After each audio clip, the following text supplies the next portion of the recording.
आवाज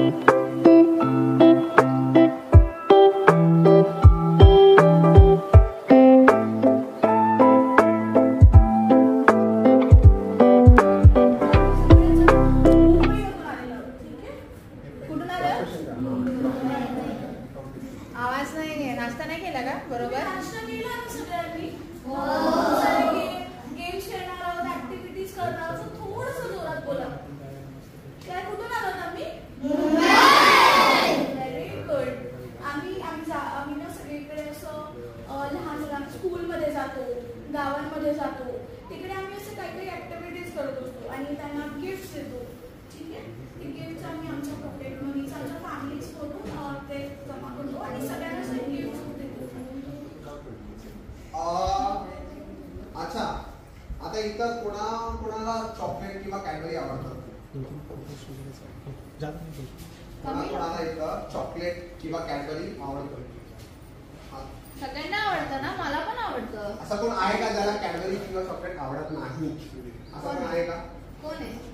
सगळ्यांना आवडतं. Okay, very good, very good.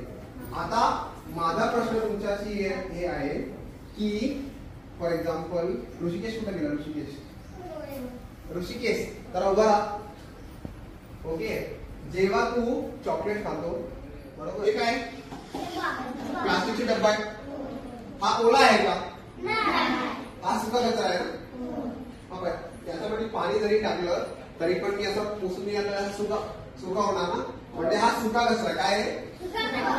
Okay, chalk आहे, हा ओला कचरा आहे का की सुका कचरा आहे? हा, व्हेरी गुड, सुका कचरा आहे. पण जे आपलं भात असतात, भात ओला असतो ना, हा, मग ते कुठला कचरा आहे? ओला कचरा आहे. आता आपलं जे भाजी असते बरोबर, ते पण ओला आहे. तुम्ही सांगा की नाही ते त्याला ओला.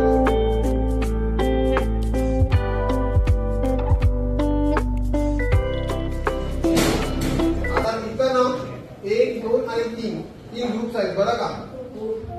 तुमचा ग्रुप आहे ग्रुप नंबर 1. काय नंबर आहे तुमचं? 1. एक ग्रुप नंबर 1 कुठलं आहे? Very good. तुमचा ग्रुप नंबर 3.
आता हे झालं की मग आपण याच्यामध्ये काय टाकायचं?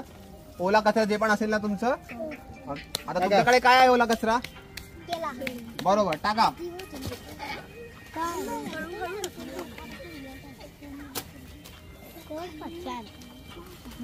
झालं, सगळ्यांचं झालं.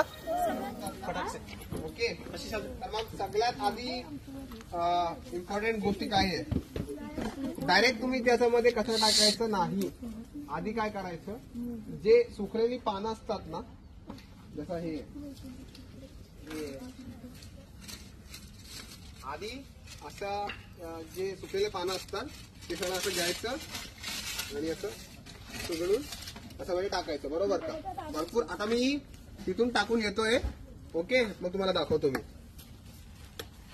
सगळ्यांनी लक्ष द्या, दादा काय सांगतो.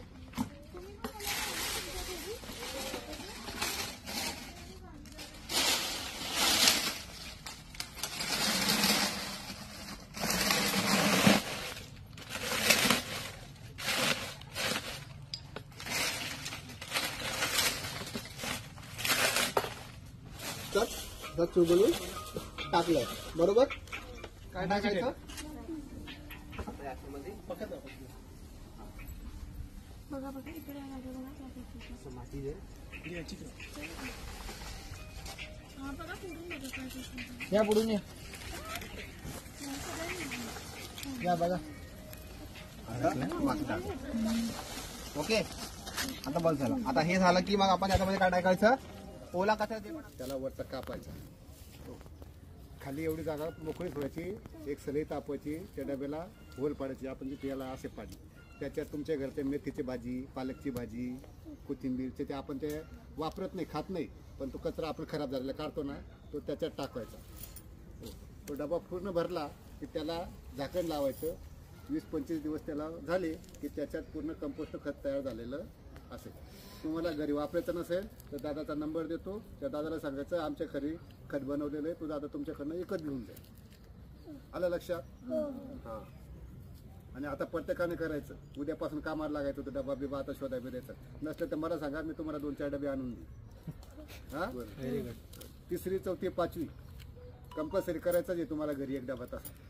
आणि आई बाबाला सांगायचं काय खरगटं खुरगटं असेल, पालेभाज्या असतील हो, फक्त त्याच्यात प्लास्टिकच्या पिशव्या टाकायच्या नाही, प्लास्टिकचे डबे टाकायचे नाही हो.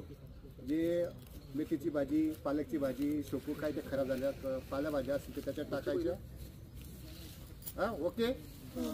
3री, 4थी, 5वी बनायचं जे नसले डबात सर सांगा मला, सर मला डबाने मी आणून देईल तुम्हाला. ओके. आणि आपल्या शाळेचा हार आहे, आपल्या शाळेची जबाबदारी कोणाकडे यायची, ती योग्यकडे नको, ती शाळेत उशीर आहे ती. कृष्ण आहे काय करू ना तू, आणि त्याच्यासोबत जीवा आला का रे, जीवा तुम्ही रोज यायचं, अभ्यास केला नाही तरी चालेल, पण कंपोस्ट खत तयार झाला पाहिजे. हा